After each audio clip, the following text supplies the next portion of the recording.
Tanisha, welcome to my another new blog. আর আজকে আমরা যাচ্ছি কিউকেনহফে। এটি হলো বিশ্বের সবথেকে বড় টিউলিপ গার্ডেন।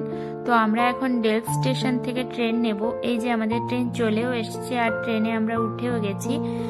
তো চলো এখন ট্রেনের ভেতরে বসা যাক, আর কিছুক্ষণের মধ্যেই ট্রেনটি ছেড়ে দেবে। এটি হলো একটি দোতলা ট্রেন। তো ট্রেনটি এখন ছেড়ে দিয়েছে আর বাইরের ভিউটা দেখুন কি সুন্দর। আজকে আবার খুব সুন্দর রোদও উঠেছে এখানে। আর বাইরের এই যে বাড়িগুলো দেখছেন, এগুলো হলো ইন্ডিভিজুয়াল হাউস। এগুলো সিটির থেকে বাইরে গেলে দেখা যায়। যেতে যেতে এখানে আরো কিছু টিউলিপ ফিল্ডও চোখে পড়লো। তো এখন আমরা ট্রেন থেকে নেমেও গেছি আর এরপরে আমরা বাসে উঠবো।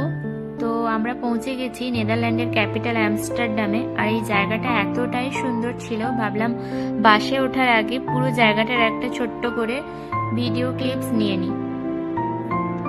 যেহেতু আমরা ফার্স্ট টাইম যাচ্ছি তাই আমরা গাইড নিয়েছিলাম। এই যে দেখুন, ইনি ছিলেন আমাদের ট্রাভেল গাইড। তো এনার সাথে সাথে আমরা যাচ্ছিলাম, শুধু আমরা নয় আরো অনেকজনই ছিলেন।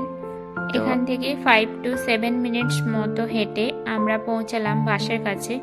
এই যে দেখুন, এই বাসটিতে করে আমরা এবার যাব। তো এখন আমরা বাসে উঠে গেছি আর বাসটি ছেড়েও দিয়েছে।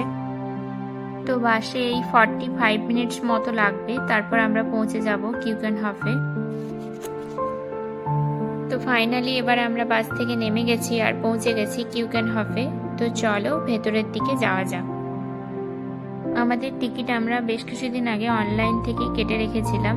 তো ফার্স্টে এখানে ভেতরে ঢুকতেই কালেক্ট করে নিলাম একটি ম্যাপ, কারণ পার্কটা এতটাই বড় ছিল যে ম্যাপ না নিলে পরে খুবই অসুবিধা হবে কোথায় কি আছে তা বুঝতে। তো চলুন এবার আপনাদের পুরো ভেতরের জায়গাটা ঘুরে দেখাই।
তো এখানে এসে আমার একটাই কথা বারবার মনে হচ্ছে, ছোটবেলায় কিছু সিনারি পাওয়া যেত বইগুলো কভার করার জন্য, আবার কেউ কেউ ঘরও সাজাতে ওগুলো দিয়ে।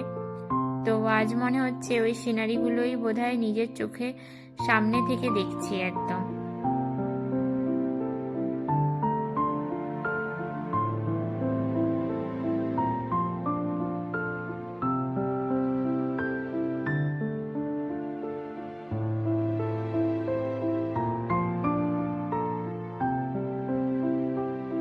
তো এই টিউলিপ গার্ডেনের মধ্যে দিয়ে হাঁটতে হাঁটতে দূর থেকে একটি খুব সুন্দর মিউজিক কানে আসছিল।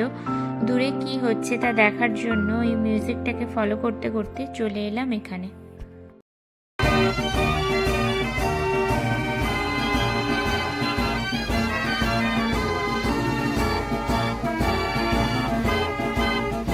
এখন আমরা চলে এসেছি একটা উইন্ড মিলের সামনে। তো এবার চলুন সামনের দিকে যাওয়া যাক।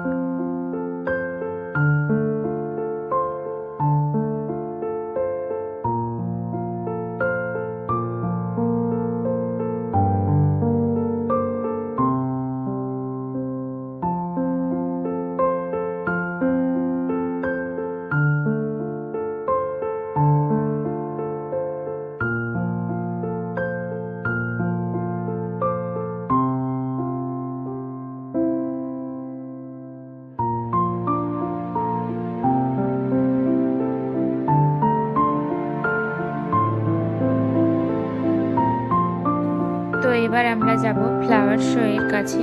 তো চলুন ভেতরের দিকে যাওয়া যাক। আর ভেতরে ঢুকতেই ফুলের খুব মিষ্টি একটা স্মেল পাচ্ছি।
তো আমাদের ঘোরা হয়ে গেছে, এখন আমরা বেরিয়ে যাব।